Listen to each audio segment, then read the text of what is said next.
मुंबईतील मराठा आंदोलकांसाठी परभणीमधून सुद्धा जेवण पाठवले। 40 ते 50 हजार आंदोलकांना पुरेल इतका भाकरी, ठेचा, लोणचं असे खाद्यपदार्थ पाठवलेत। आंदोलन सुरू असेपर्यंत जेवण पाठवलं जाईल। परभणीतील मराठा आंदोलकांनी ही माहिती दिली आहे। त्यांच्याशी बातचीत केली आमचे प्रतिनिधी विशाल शिंदे यांनी।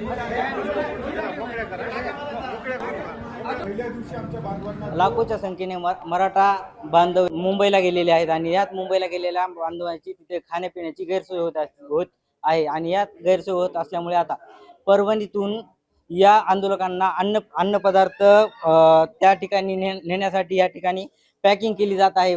परभणीतील अनेक गावातून या ठिकाणी अन्न पदार्थ आणले आहेत आणि ही पॅकिंग झालेली आहे। आता या ठिकाणाहून मुंबईला ही अन्न पॅकिंग घेऊन जाणार आहेत। आम्ही फक्त 2-3 जणांना मेसेज केला होता। 4-5 गावातून ही रसद आलेली आहे। ही वेगवेगळी रसद आहे, भाकरी नाही, भाकरी असून पोळ्या असून, कोणी थर्मल बिस्किट आणलेत, कोणी चिवडा आणलाय। हे 4-5 गावाची ही सुरुवात आहे परभणी जिल्ह्याची। परभणी जिल्ह्याची सुरुवात झाली म्हणजे एक संघर्षवादी जिल्हा आहे।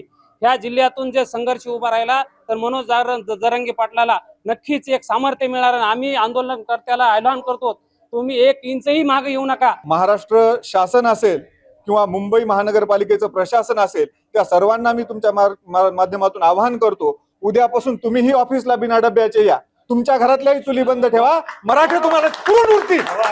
आम्ही देऊ तुम्हाला जेवायला। तुमच्या याच्या बसलेलो नाहीत आम्ही। जोपर्यंत आरक्षण देत नाहीत तोपर्यंत तुम्ही बिना डब्याचे, आम्ही तुम्हाला जेवण पुरवू। विशाल शिंदे, साम टीव्ही न्यूज, परभणी।